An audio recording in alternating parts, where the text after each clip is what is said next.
Ahora presento a Josefina de B-Sides con la siguiente charla. Que estén bien, nos vemos. Chao, Adiós. chao, nos vemos.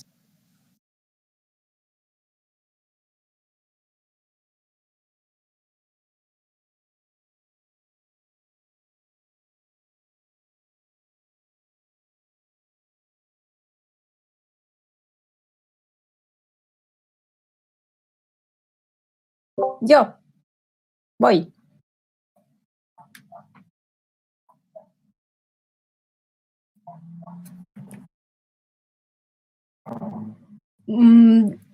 Muchas gracias por darme el pase. Ahora vamos a la siguiente charla, que es muy interesante. Bueno, quiero describir que esta charla, en particular a mí, me gusta mucho, básicamente porque es de mi querida Valeria Villalobos, que comparte mi equipo en B-Sides. Y lo que podemos decir de esta charla es que es una iniciación en inteligencia en ciberseguridad. Y la Vale, adicional a eso, me gustaría comentar que fue una de las primeras personas, o sea, de las primeras mujeres junto con Abigail en participar en una B-Sides. Entonces ahora le voy a dar el pase a la charla de Valeria, que se llama OSINT for a Trade Intelligence Flow, o Sintiendo el flujo de la inteligencia de amenazas.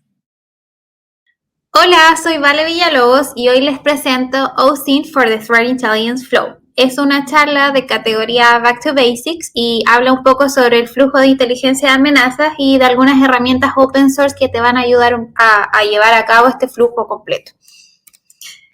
Un poco de contexto, ¿quién soy yo? Bueno, mi nombre es Valeria Villalobos Martínez, ahí ven mi foto y el típico resumen que sale en LinkedIn que no queremos aquí llamar la atención. Soy chilena, actualmente resido en Canadá, tengo un poquito más de 5 años de experiencia. Soy una superwoman, pero en verdad parezco más algo así como un pulpo tratando de ser mamá y todas las cosas que llevan pega. Soy nerd, me encanta saber un poco de todo. Me encanta bailar, reírme, aprender y para los que me conocen más cercanamente, soy una selfie lover y siempre que puedo me ando sacando fotos. Uso analogías y memes y frases de películas, en su mayoría infantiles, de hecho las van a ver por aquí en la presentación. Soy apasionada ahora por todo lo que tiene que ver con el Open Threat Research, buscar y generar proyectos que tengan que ver con open source y que puedan ayudar a los proyectos de ciberseguridad.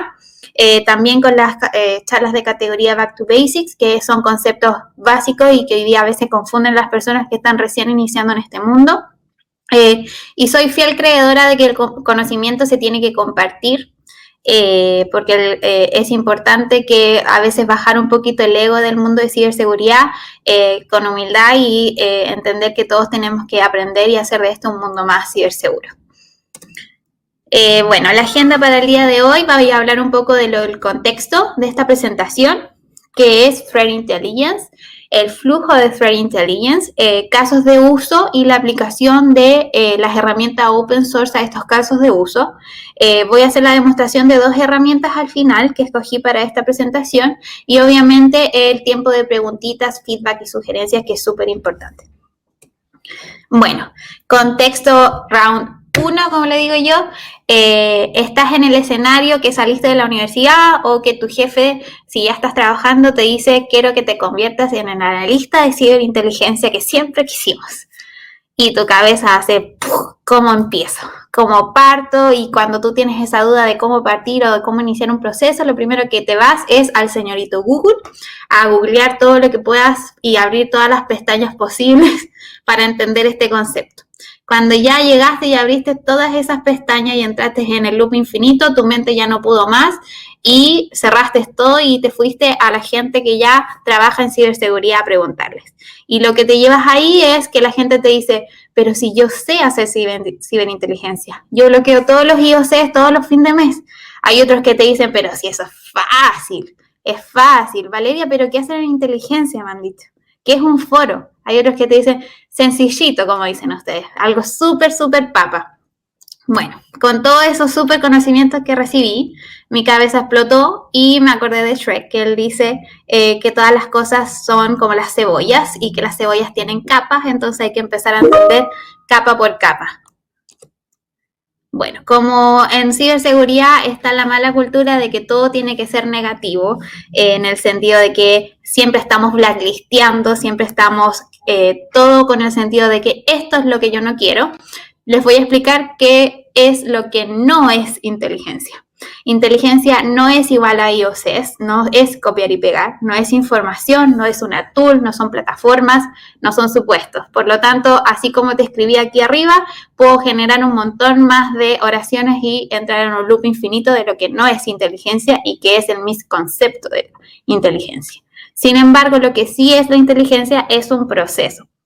Hay que sacarse de la cabeza que la inteligencia es una tarea que se cumple una vez, sino que es un proceso cíclico y que como todos los procesos que conocimos habidos y por haber fuera de ciberseguridad, tienen una etapa de planeación, de procesamiento y operación y obviamente un proceso de feedback que va a hacer que eso siempre se maneje en mejora continua. Entonces, es un proceso que utiliza data para procesarla como información. Esta información tú la vas a poder analizar para poder responder a diferentes requerimientos emergentes de una organización. Por ejemplo, proveer soluciones, entender los motivos, objetivos y comportamientos de un ataque o de un adversario, para que de esta forma tú puedas dibujar patrones que te van a proveer de habilidades en la toma de decisiones para poder prepararte y prevenir respuestas para en caso de que alguno de estos ataques sea exitoso contra la organización en la que tú estás.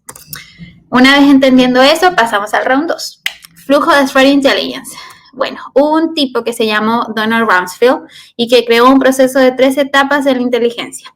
Ya, para poder entender este proceso es importante también entender el concepto de threat o amenaza. Una amenaza es la posibilidad de hacer un intento malicioso que dañe o interrumpa tus servicios, tu red, tu sistema informático, tu ambiente tecnológico.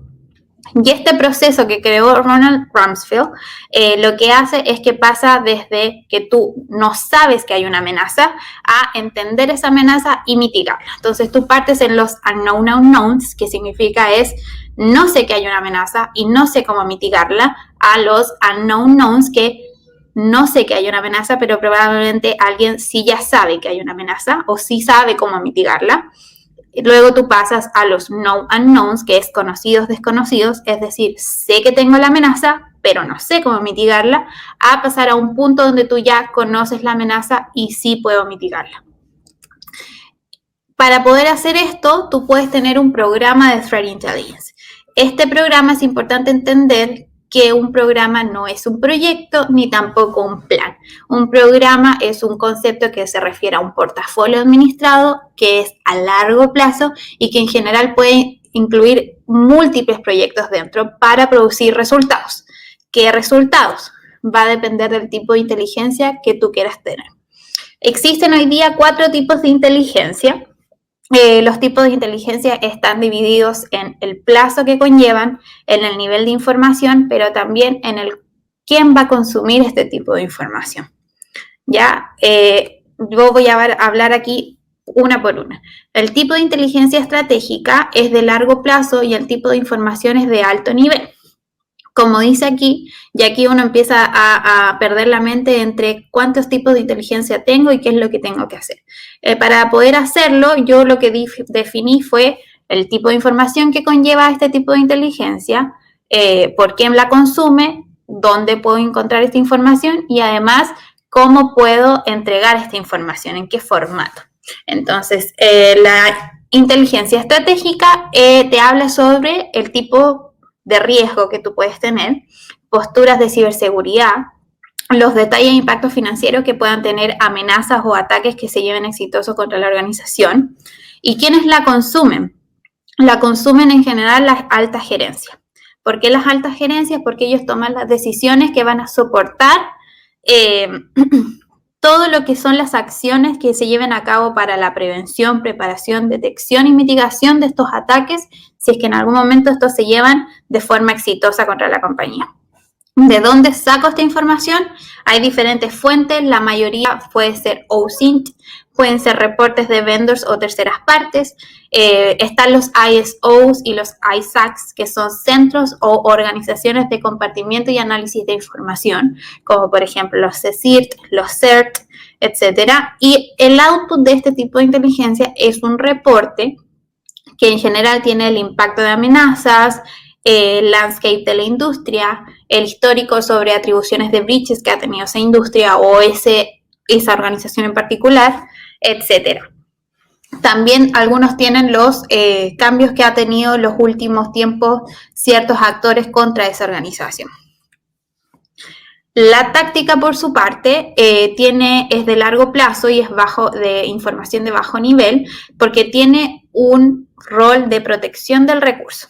Esto quiere decir que provee más información sobre los TTPs de un adversario. Se le entiende cómo él quiere realizar un ataque y a través de ese entendimiento se buscan puntos de ataque o puntos de leakage, donde este atacante puede hoy día atacarme a mí y cómo puedo mitigar ese punto. Aquí también se empiezan a definir capacidades de prevención. ¿Por quién es consumida esta información? Por los profesionales de ciberseguridad que proveen o gerencias TI que proveen los mecanismos de prevención. Ya las fuentes pueden ser reportes de campañas de malware, reportes de diferentes tipos de ransomware, incidentes, los vendors, los reportes de vendors, sobre grupos de ataque en general, human papers y otros. Los output es un reporte de tipo resumen que contiene el tipo de amenaza, la campaña en la cual se le está viendo, los TTPs. Esto sirve para que en el día a día de la operación se pueda asesorar y se puedan mejorar las capacidades de prevención. La operacional es de corto plazo y alto nivel. Lo que hace es una colección espontánea, es decir, ayuda a predecir. Te informa sobre las metodologías del atacante. Te ayuda a definir los riesgos potenciales, descubrir si es que en algún momento en el registro histórico de tus logs puedes ver si hubo alguna actividad maliciosa pasada y emergente. Se consume por el staff de seguridad, pero más que nada para entender las intenciones y las oportunidades de ataque que pueda tener un adversario. Ya también se colecta a través mucho de redes sociales, a través de Human, que es más que nada el boca a boca, a través de chat, de foros, de Telegram y a través de noticias del mundo real de ciberseguridad, como por ejemplo cuando nos enteramos de que algún banco tuvo un incidente de ciberseguridad y que lo dejó inoperativo, o lo que pasó con SolarWinds, hace muy poquito con Apple, con la venta de bases de datos, etc. Este también es un reporte.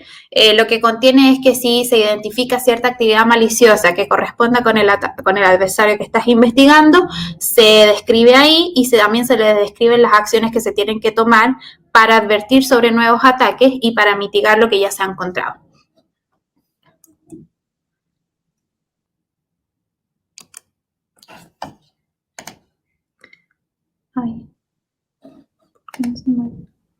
La técnica y la última es la que es a corto plazo y a bajo nivel.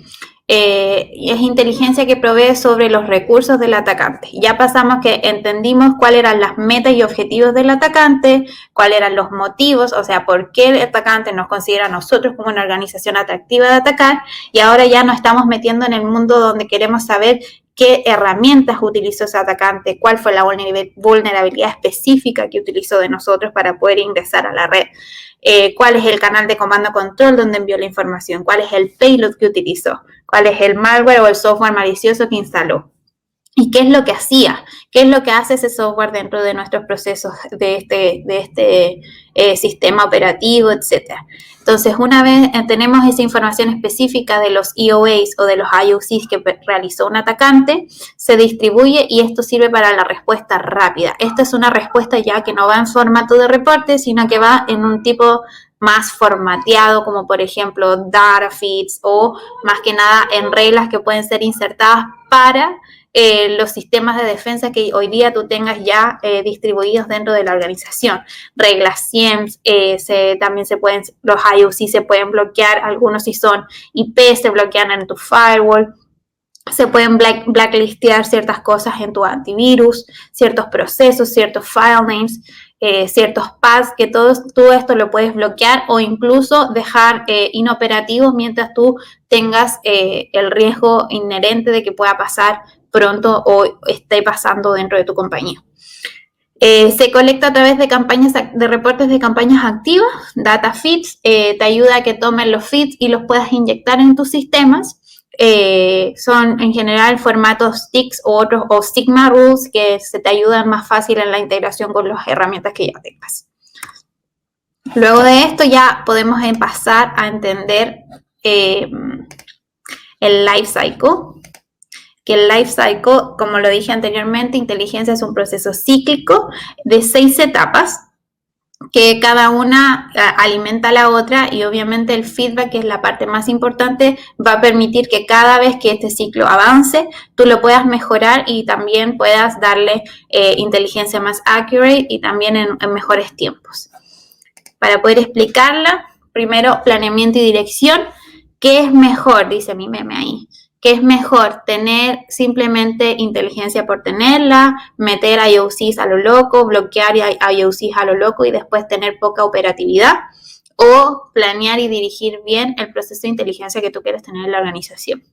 Entonces, en esta etapa, ¿qué es lo que se hace? Definiciones y directrices. Definiciones de cuáles son los requerimientos, qué tipo de inteligencia voy a entregar, qué procesos van a estar incluidos, cuáles van a ser automatizados, cuáles van a ser manuales, cuáles van a ser las fuentes, cuáles van a ser los templates de reporte para cada uno de los consumidores que voy a aceptar, si en algún momento voy a hacer algún compartimiento externo, cuáles son los formatos en los cuales los voy a hacer, voy a cumplir con un TLP, etc. Aquí te va a hablar sobre todas las etapas del life cycle, pero a nivel general y a nivel de cómo quiero que sean las cosas, cómo quiero que se produzcan. Luego pasamos a la colección. Una vez ya se definió cuáles eran las fuentes, cuál era el tipo de inteligencia para el cual yo voy a trabajar, yo aquí ya empiezo a colectar la data. Y la data puede venir en formato raíz, que se dice que puede ser 1.000.000 de formatos habidos y por haber. Tomas y colectas este proceso, esta data, y tú tienes que empezar a ver dónde va a ser esta data transmitida para que tú la puedas procesar, que es el siguiente paso, el procesamiento.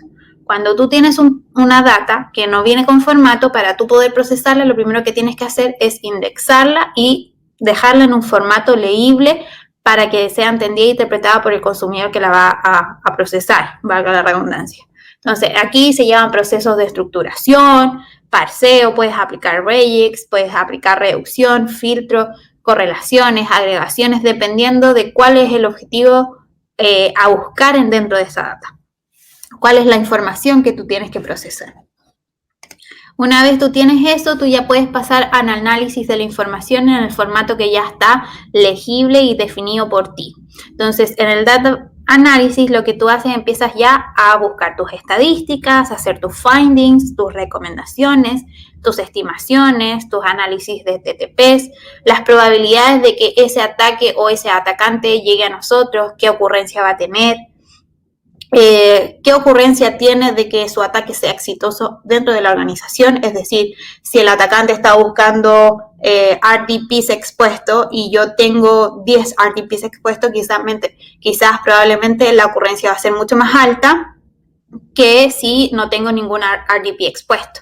Entonces, todos esos análisis son parte de esta etapa, y aquí se pueden hacer análisis objetivos y también hay técnicas que se pueden aplicar. Cada una de estas técnicas ya da para otra charla. Hay técnicas de razonamiento aquí que se pueden utilizar, como la deducción, la inducción, la abducción, y también el método científico, que es como el más utilizado. Todo esto se basa en factores y scoring de confianza. Entonces, cuando tú ya tienes un score de confianza y estás seguro de que lo que estás diciendo es la realidad de ocurrencia de ese ataque, tú ya lo puedes pasar a la siguiente etapa, que es ya el procesamiento y la diseminación y compartimiento de información. Entonces, cuando tú ya tienes esa información lista, ya tienes las estadísticas, ya tienes los TTP, ya tienes tu reporte, tú lo traspasas a ese formato de template tan bonito que hiciste en la primera etapa y la distribuyes para que se integre con cada uno de los consumidores que tú previamente definiste en la etapa 1. Entonces, aquí te tienes que fijar bien claro de que cada uno de los reportes que tú hagas cumplan con los requerimientos que primeramente se establecieron. Si tú le vas a dar al equipo de 100 y le vas y le pasas un reporte de 100 páginas que te dice los riesgos y te dice sobre el atacante, pero no te sale ni un IOC, no te sale ningún comportamiento que ellos puedan generar una regla dentro de sus 100, ten por seguro que esa no es inteligencia. Por más información que le metas a un reporte, eso no es inteligencia porque no es accurate para el equipo que la está recibiendo. Sin embargo, si tú tienes ese mismo reporte y se lo muestras al High Level Management y le muestras que probablemente si ese ataque sale exitoso van a tener tal impacto financiero y tal impacto reputacional, para ellos sí es inteligencia porque sí ya van a poder tomar otras decisiones dependiendo de lo que ellos vean de la data que tú les presentas. Esta información obviamente también tiene que entender que la diseminación ayuda en la mejora de los mecanismos de defensa y el compartimiento, ya sea interno y externo, ayuda a la awareness, a la situación que hoy día está un poco baja, por lo menos en Chile, antes de que yo me fuera, el awareness de la ciberseguridad, que qué tan probable es que un ataque pase. Hoy día hay gente en organizaciones que no trabajan en ciberseguridad que piensan que esto es totalmente casi que una película, cuando en realidad no lo es y pasa más de lo que quisiéramos. Entonces, el compartimiento de información sirve para eso, ¿no? Para el awareness, para que mejores las posturas actuales de ciberseguridad y también para un mejor asesoramiento del riesgo en términos de ciberseguridad. Y por último, y no menor, el feedback. Si ven mi meme, dice, what if I told you your feedback could determine your future? Es porque es realmente así. Si tú no tienes feedback, no tienes cómo mejorar este proceso cíclico y esto da un requerimiento al programa de Intel. Entonces, cada vez que el ciclo de Intel se haga y tú des un feedback, esto te va a permitir tener una inteligencia más adecuada, un asesoramiento más certero y además de los tiempos más accurate para tu organización. Es lo mismo que pasa en todos los procesos. Entonces, casos de uso. Los casos de uso y este concepto de casos de uso hoy día está en guerra.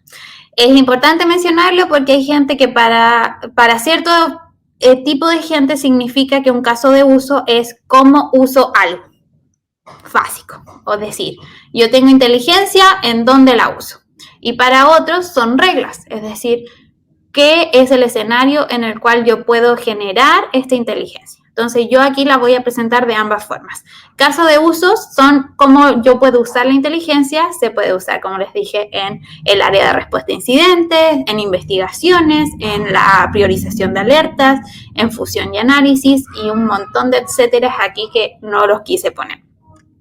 Y la aplicación de un caso de uso, es decir, cómo inicio el proceso de Intel, también se puede hacer bajo casos de uso que son como escenarios o risk scenarios que te van a permitir hacer un query como más entendido, ¿ya? Aquí también hay varios, te voy a mencionar algunos más adelante con los OSINT que vamos a aplicar, pero en general tienes monitoreos de marca que puede ser estar buscando leakage de tu organización o buscar, por ejemplo, un user y un password de tal organización porque si eso está activo, significa que un atacante probablemente pueda acceder a un activo de la organización. La priorización de vulnerabilidades, es decir, que salió un zero day o una vulnerabilidad súper crítica de Oracle, por ejemplo, pero si tu organización no tiene Oracle, entonces no tienes inteligencia. Sin embargo, si tú tienes Oracle y tú le enviaste y además enviaste los paso a paso de cómo seguir el parchado y además tienes una SLA para establecer ese parchado, ya eso es más inteligencia. Ya, la búsqueda y prevención puede ser la búsqueda de fits que te permiten identificar si es que tú tienes algún comportamiento sospechoso dentro de tu ambiente tecnológico, presencia online, la búsqueda de cuentas, por ejemplo, cuentas específicas de la gerencia más alta o de los dueños de compañía, que si un atacante las tuviera, podría realizar impersonificación o social engineering, etc. Abusos de marca, como por ejemplo el uso impropio de marcas en un phishing o por ejemplo en un dark domain, o simplemente un cyber squatting que salió hace poquito y que tiene un certificado súper nuevo cuando la empresa era del 89. Eso es algo que definitivamente tú quieres mirar porque probablemente pueda ser un phishing sooner or later. Entonces, y también, bueno, un largo etcétera, porque hay un montón de aquí de casos que podría seguir mencionando. Round 3. Casos de uso y aplicación de OSINT. Como les dije, aquí voy a explicar algunas de las herramientas que considere. Por ejemplo, el caso de uso de monitoreo de marca. ¿Qué es lo que hace? Que es una búsqueda abierta, es decir, puede ser en Surface Web o puede ser en Deep and Dark, como le dice la gente, que qué bacán. Yo le digo Underground. Underground para mí es Deep y Dark y que pues, en general yo uso Tor para hacerlo con proxy, pero hay gente que usa otros search engines para poder hacerlo. Y con keywords. Tú haces esta búsqueda con keywords o con palabras claves que te van a identificar o hacer una búsqueda más enriquecida, identificando reach, leaks y otros. Herramientas que hacen esto son el típico Google Dork, si tú quieres hacer un Surface Web, por ejemplo, user plus password in URL tanto, o nombre de la compañía in URL pastebin, o just pasted, o GitHub. Cualquier código abierto que no tenga por qué estar abierto, lo podrías identificar con un dork, si es que ese repositorio esté público. ¿Ya? Spiderfoot, que es una herramienta que trabaja a nivel de crawler, igual que H8Mail y Darkwebot, son todos crawler y que también te permiten hacer la búsqueda de keywords en ambos lados, en Surface y en Underground. De los tres, H8Mail y Darkwebot tienen un script en Python. Entonces también te permite la automatización de que si tú quisieras puedes dejar la búsqueda continua o enriquecida las veces que tú quieras.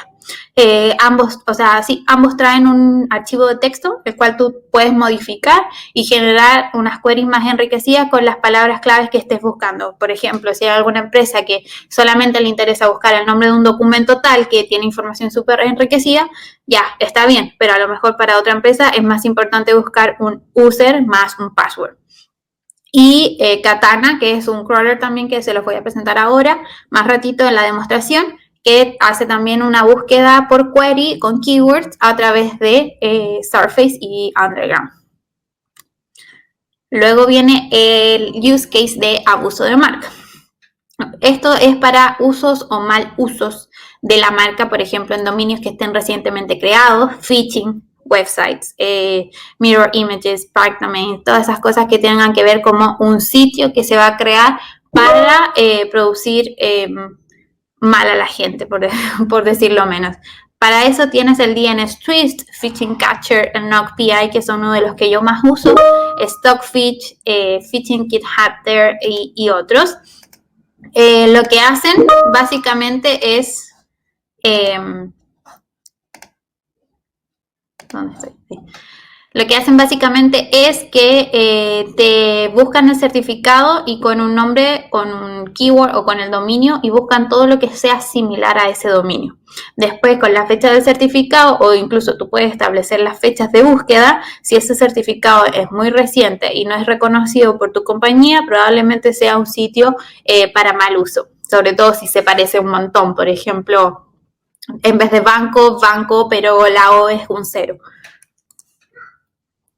Detección y prevención, esto es como lo típico y la guerra que yo siempre he tenido, que inteligencia no es IOC, pero igual aquí yo vi mucho de decir, no, yo ya tengo los IOC, ya los bloqueé. ¿Quién tiene el IOC primero? Era la guerra, pero ya no, eso no es lo correcto. Sin embargo, hay sitios en los cuales tú puedes hacer research de IOCs y además puedes establecerlos y investigarlos, asociarlos a ciertas familias de malware o a ciertos actores.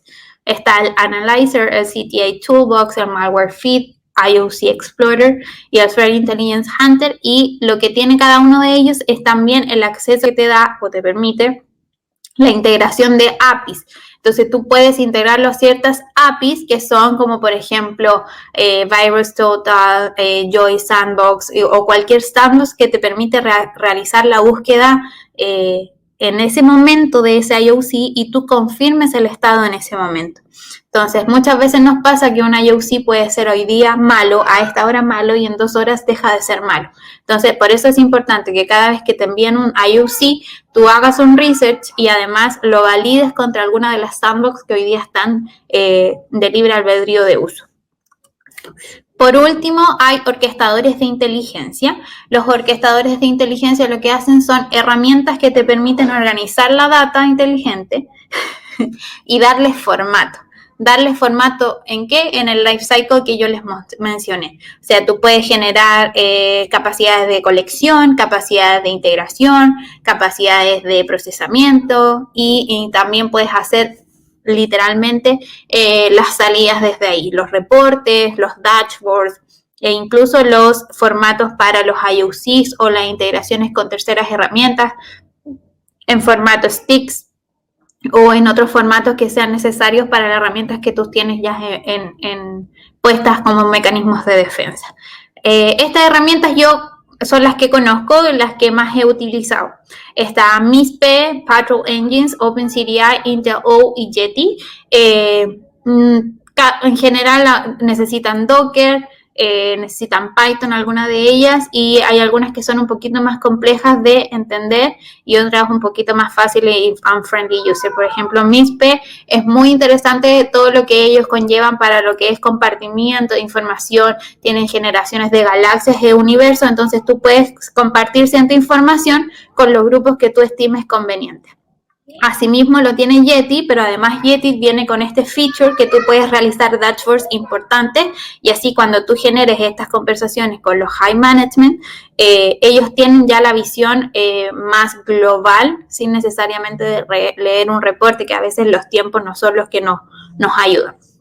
Entonces eso, ahora viene el mejor round de los rounds, que es el round 4, donde yo les voy a presentar las herramientas y cómo ellas funcionan. Entonces, escogí este caso de uso, que es Katana, que es un dark scanner, que es algo muy parecido a un crawler, y lo que hace es una herramienta que está basada en formato script, con un listado de fuentes a las cuales él va a buscar, que en general busca todo lo que esté indexado. Hay que entender que todo lo que está indexado se busca a través de un search engine.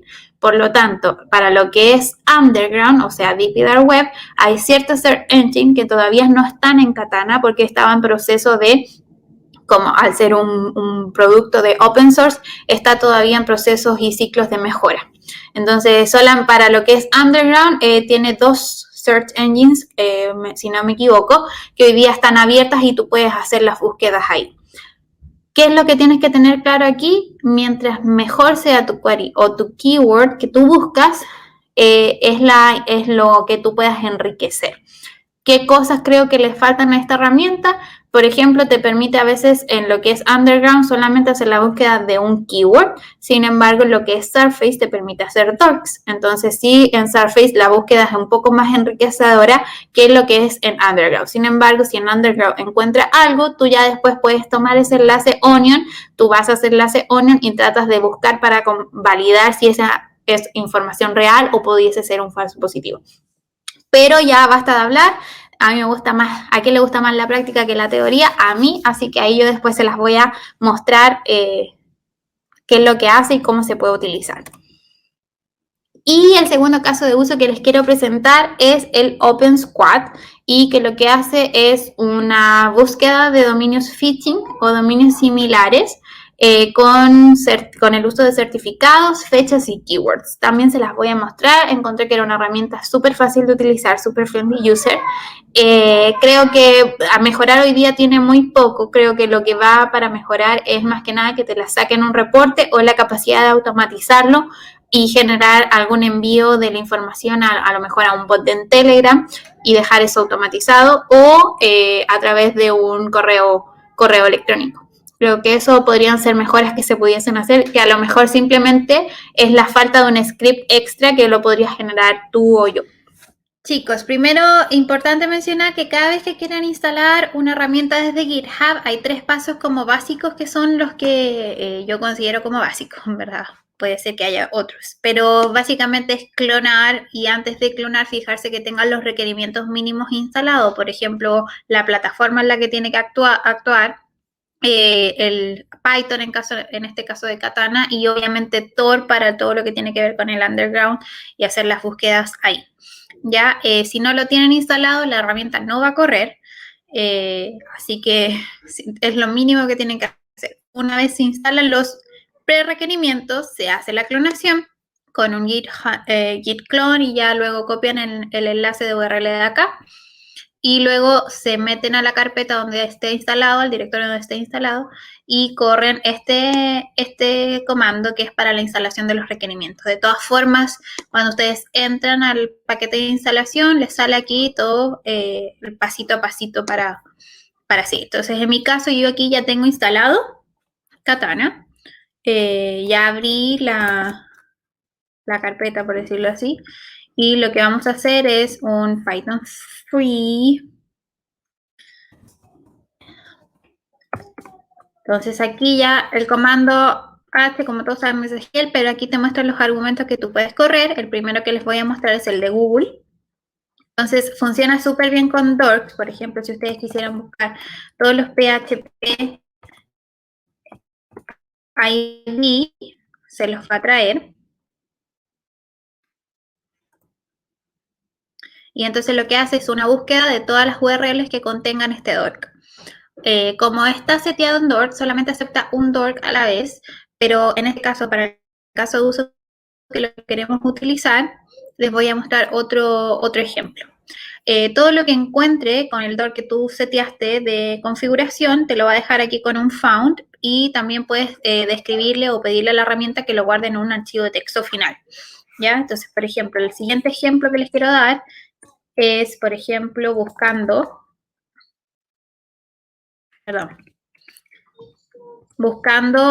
por ejemplo, algo dentro del URL de Pastebin, como por ejemplo CBBs. Entonces debería traerme algunas tarjetitas de crédito con los CBBs incluidos.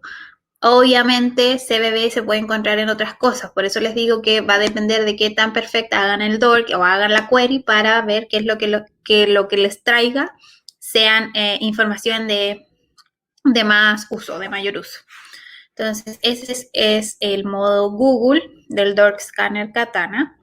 El siguiente es el de SCADA, que lo que busca básicamente todos los PLC que encuentre online. Hace la búsqueda y luego les empieza a mostrar el listado de todos los PLCs que se encuentran disponibles. Entonces, ya después tú con esa información puedes buscar el reporte y puedes también hacer una búsqueda más extensiva de recomendaciones y capacidades de por qué esto está activado. Obviamente, algo bueno que tiene la herramienta es que te va mostrando siempre el porcentaje de lo que está realizando. Entonces, tú ya más o menos puedes saber qué tanto te falta para que termine ese query que tiraste. Lo otro, por ejemplo, las cosas que no tiene que se podrían mejorar si tú tienes el tiempo o quisieras hacerlo, es agregar, por ejemplo, un script que te permita tener estas búsquedas automatizadas. Lo otro que puedes hacer es, por ejemplo, setear que te guarde los resultados en un archivo de texto. Para que tú después puedas hacer los resultados de manera más fácil en los reportes, etc. Entonces ahí ya ven y te está mostrando todo. Y aquí ya te muestra todos los PLC que encontró y los traceback. En este caso te muestra los últimos que pudo encontrar y te pueden servir para alguna investigación más posterior. Luego viene el modo Tor, como les dije. Asegúrense de, obviamente, siempre iniciar el servicio de Tor, si no, no va a funcionar. Para setear la query, simplemente hoy día este código libre está activado para un puro input y lo realiza a través de 3 search engines, que es Phobos, Tor66 y Tortex. Entonces, por ejemplo, La única manera que hoy día a mí se me ocurre para poder enriquecer esto es hacer la automatización de esta query, pero con búsquedas consecutivas, por ejemplo. Que en el caso de que tú aquí buscaste un username, pero en verdad lo que tú quieres o es más valuable para ti es un username más el password, es que luego los resultados que te dé de este username, vuelves a correr el query y contra estos resultados buscas el password. Entonces ya tener un resultado que sea revisado 2 veces contra los dos keywords que tú estás buscando es una información mucho más valuable y más certera de que es un positivo. ¿Ya? Y el último modo que tienes, el modo de proxy, lo que te muestra son los proxies que están activos. Dice 25 diferentes proxy servers cada momento. Te muestran los países, las IP, etcétera, los más activos. Y ya luego te muestra también como todo lo que está generado aquí en Katana, te muestra el porcentaje de cuánto va avanzando, etcétera. Y lo que se puede demorar una query en realizar. Esto te puede servir para otros tipos de investigaciones, etcétera.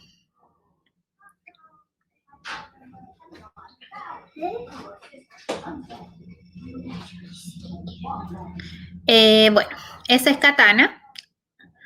Quien tenga cualquier duda sobre Katana, obviamente puede sin problema preguntarme, o si tiene alguna duda de las otras herramientas que mencioné en los casos de uso previamente, también pueden hacerlo.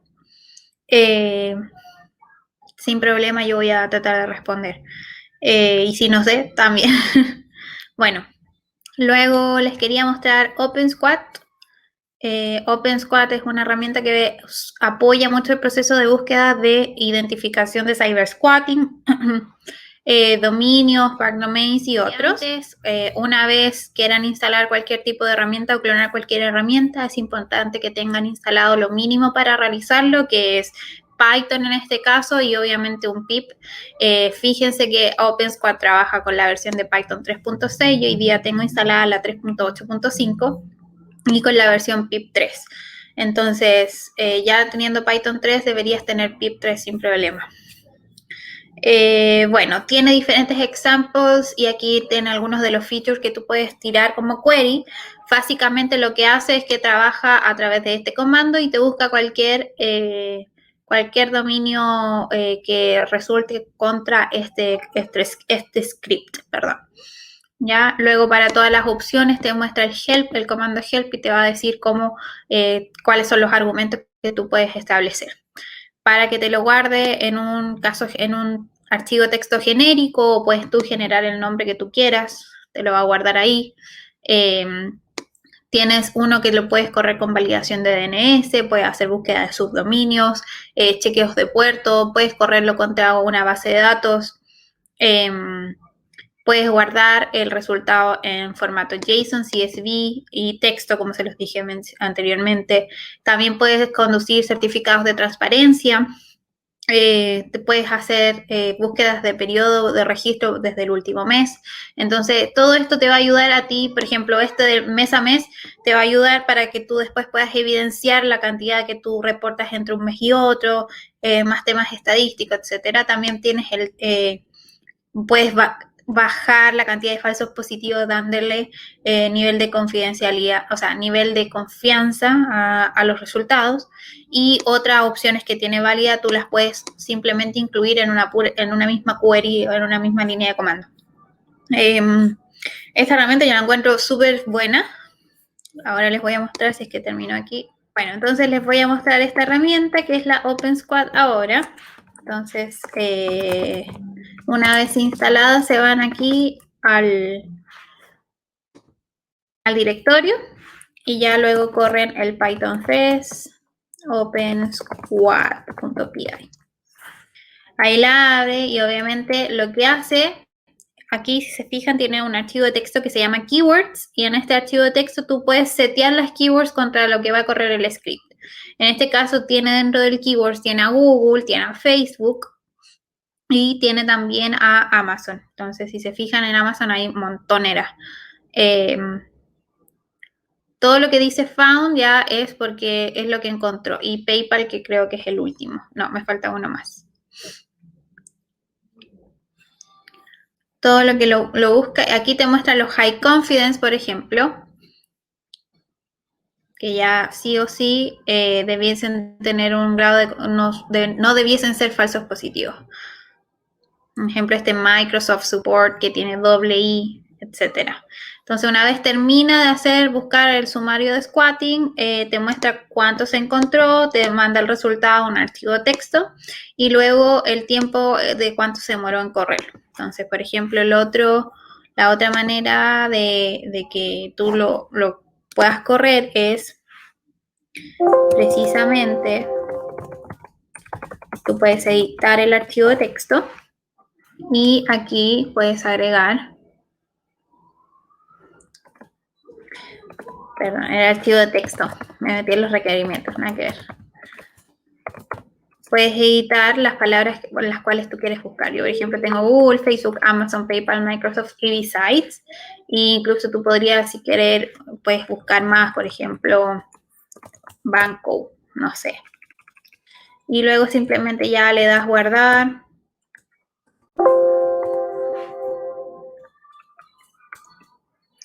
Le das guardar y vuelves a correr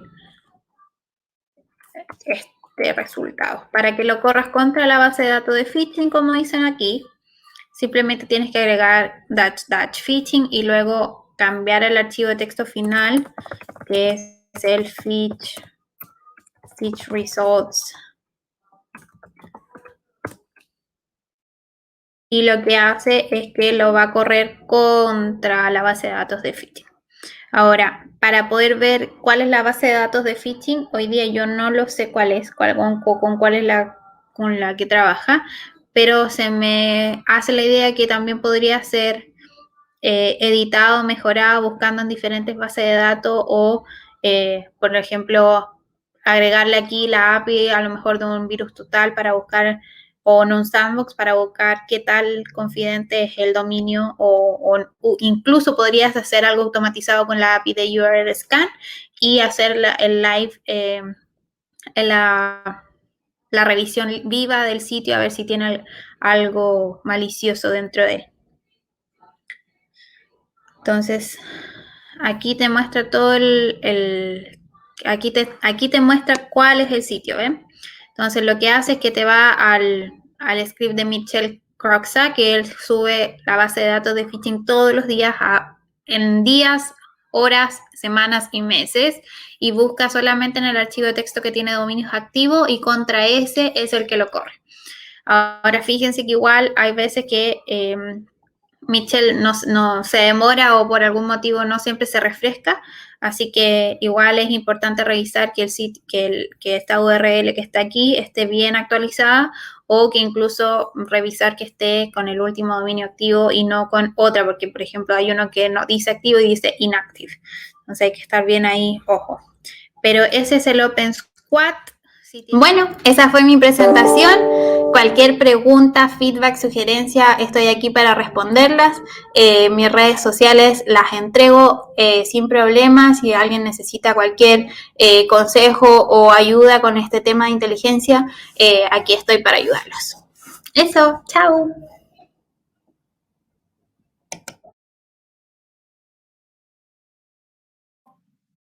Bienvenida, Vale. ¿Cómo estás hoy? Aquí es cuático mirarse en la pantalla. Oye, Vale, hoy día mencionaste, yo creo que a lo menos unas 100 palabras en inglés, pero entiendo que no solo hablas inglés, sino que también hablas portugués y francés. Sí, la verdad es que soy súper duolinga, como se dice, siempre estoy tratando de aprender idiomas, creo que es una manera también de hacer crecer la mente y bueno, en el mundo de la ciberseguridad hay tremendos papers que a veces ni siquiera los traducen en inglés o en español, así que hay que empezar a aprender un poquito también de eso. Habían varios comentarios que decían que si es que no hablas inglés, en el fondo estás como perdido en este mundo. Bueno, la verdad es que sí. Tienes que por lo menos hay conceptos básicos que no son traducidos, así como cluster mencionaron por ahí. Hay varios conceptos que nacieron en inglés y hay que utilizarlos en inglés. Sí, traté de mencionarlos entre medio de la presentación, los equivalentes en español, por ejemplo, keywords es como palabra clave, y hay otros que igual son términos que incluso puedes utilizar de repente en tu juego, si eres gamer, por ejemplo, lo que es black-based, o términos muy mínimos que mencioné por ahí, underground y qué sé yo. Pero en general traté de explicarlos todos, solo que si están escuchando a partes, de repente pudo no haberse entendido, pero cualquier duda aquí está. Perfecto. Vale. ¿Cómo construimos un caso de uso?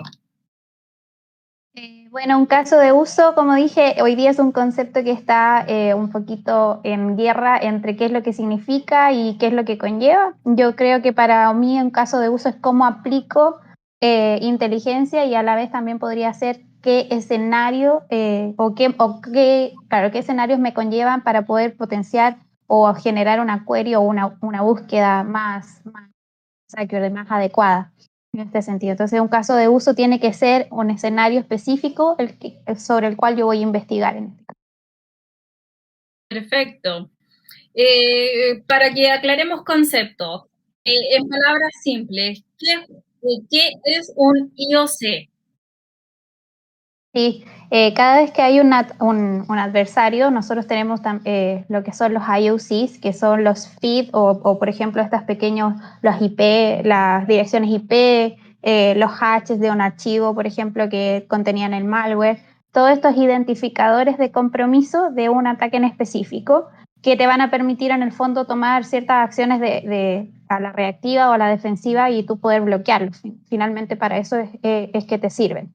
Pero también tiene otro uso, por ejemplo, un IOC, un indicador de compromiso, te sirve también para poder también hacer investigaciones y poder mapear ciertas familias de malware que utilizan los mismos mecanismos.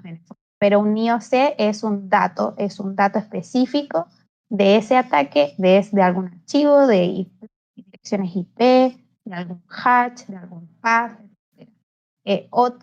El otro concepto es indicador de ataque, que ya es un concepto que es el indicador. Te escuchamos un poquito lejos.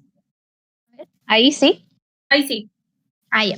El indicador de ataque habla más un poco sobre los TTPs, en el fondo los motivos del atacante y también cómo se mueven en esos mecanismos en el sentido de por qué uno era objetivo, etcétera. Entonces son dos conceptos que son súper potentes en inteligencia y hay que saber entenderlos. Oye, ¿y cómo los podemos integrar con las herramientas de ciberseguridad? Bueno, va a depender de qué herramientas de ciberseguridad son las que yo tengo. Primero hay que tener ese entendimiento, pero dentro de las herramientas que yo mencioné, hay herramientas que te permiten tener, hay extractores de IOCs. Por ejemplo, tú recibes un reporte de algún vendedor de inteligencia y te dice, ya, estos son los IOC, estas son las IP address que tenía tal atacante. Entonces tú las quieres bloquear, por ejemplo, en tu firewall o en tu IDS, tú tomas esos IOC y los generas como reglas o listas de acceso no permitidas para afuera o para adentro en este caso. Pero va a depender de las herramientas de las que tú tengas para saber dónde tienes que inyectar cada IOC. Claramente, si tienes un IOC con un MD5, o sea, un MD5, que es de un file, de un archivo, no lo puedes inyectar en un firewall. Probablemente lo tengas que inyectar en un sistema de amenazas de antivirus, etcétera, donde sea capaz de bloquear lo que tiene que bloquear. O sea, cada IOC tiene su herramienta. Perfecto. Vale, por último, para finalizar, ¿me podrías indicar un sitio centralizado de reporte diario de amenazas mundiales en tiempo real? Bueno, hay algunos, por ejemplo, está el MISP, que me parece que es de Estados Unidos, que está abierto y tú solamente tienes que poder solicitar acceso y ahí tú puedes ir generando, tú alimentándolo, o sea, tú entregando información que la cual tú hayas investigado. También están los sitios que son de sandbox de cualquier vendor donde tú puedes ir y buscar un IOC y ver qué tal fiel es o qué tan confidente es. Están los reportes de vendedores que llegan a diario de cualquier tipo de vendedor de ciberseguridad. También está todo lo que tiene que ver con los CSIRT, con todos los reportes de información así. Pero si tú quieres algo específico que estés buscando o que llene algún requerimiento específico, probablemente sea algo que tú tienes que automatizar de alguna manera básica. Por ejemplo, en el tema de las vulnerabilidades, lo que yo hice fue generar un bot en Telegram que me llena con todas las noticias que cada vez que se menciona la palabra vulnerabilidad en cualquier red social o en cualquier paper o en cualquier sitio de ciberseguridad. Entonces, si es algo específico, se podría crear el requerimiento sin problema. Perfecto. Vale, agradecerte haber participado en los Unitalks Chile 2021 y desearte todo el éxito. Muchas gracias, súper feliz. Gracias por la invitación y feliz de participar aquí. Gracias.